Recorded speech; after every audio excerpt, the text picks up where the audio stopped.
দর্শকবৃন্দ, আপনাদেরকে আমি আজকের সংবাদ থেকে চিফ রিপোর্টার বাজিদ বলছিলাম। এখনো মাঝে মধ্যেই দেখা যাচ্ছে মালবাহী ট্রাক যাচ্ছে। আমাদের একটা আপনি দৃষ্টি আকর্ষণ করে বলছি আপনাদেরকে, দর্শকবৃন্দ একটু লক্ষ্য করুন। আইন শৃঙ্খলা বাহিনীর যে তৎপরতা ছিল প্রথম প্রথম আমাদের প্রেস দেখে, এই মুহূর্তে আমি তাদেরকে ওই রকম তৎপর দেখতে পাচ্ছি না। দর্শকবৃন্দ, আপনারাও দেখছেন ক্যামেরাতে যানজটের একটা সৃষ্টি হচ্ছে। একটাই কারণ, সিন্ডিকেট। সিন্ডিকেট মানে ভারসাম্যিকের সিন্ডিকেট। সামনে যাদের ক্ষমতা বেশি তাদের পরিবহন স্ট্যান্ডে পড়ে থাকছে গাড়ি, যার কারণে এই দীর্ঘ লাইন যানজট চলছে। দর্শকবৃন্দ, আপনারা দেখছেন বিভিন্ন বিভিন্ন গাড়ি ভিড়ের জন্য এবং আইন শৃঙ্খলা বাহিনীর তৎপরতা আমি দেখতে পাচ্ছি না, যার কারণে এই সমস্ত ভিড় হচ্ছে এবং জনগণ ঝুঁকির মধ্যে পড়ে থাকছে। দর্শকবৃন্দ, আজকের খবর থেকে আমি বাজিত বলছি, সঙ্গে থাকুন।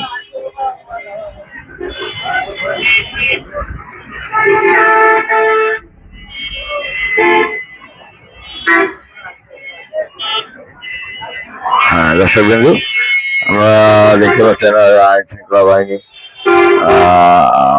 একরকম চুপচাপই আছে, যাদের কোনো তৎপর আমি দেখছি না। রাস্তাটা একটু ক্লিয়ার করে, কিংবা ঈদের যে ছুটিতে মানুষের একটু ভোগান্তি হচ্ছে, তাদের ডিউটি ঠিক মতো পালন করছে না। দর্শকবৃন্দ, আপনারা ক্যামেরাতে দেখছেন, বড় দুঃখজনক বিষয়। তারা খুব একটা তৎপর না।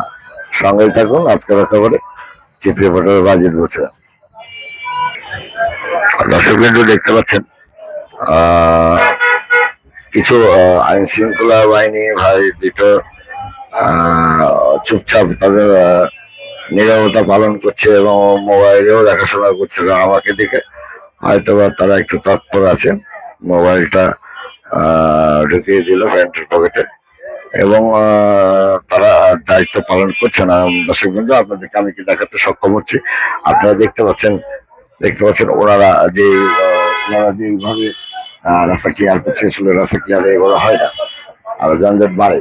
তারা হাতের পর হাত কোঠে বসে থেকে শুধু তামাশা দেখছে। আমি জানি না দর্শকবৃন্দ কি কারণে, কি অবহেলার জন্য ওনারা এই কাজ করছে।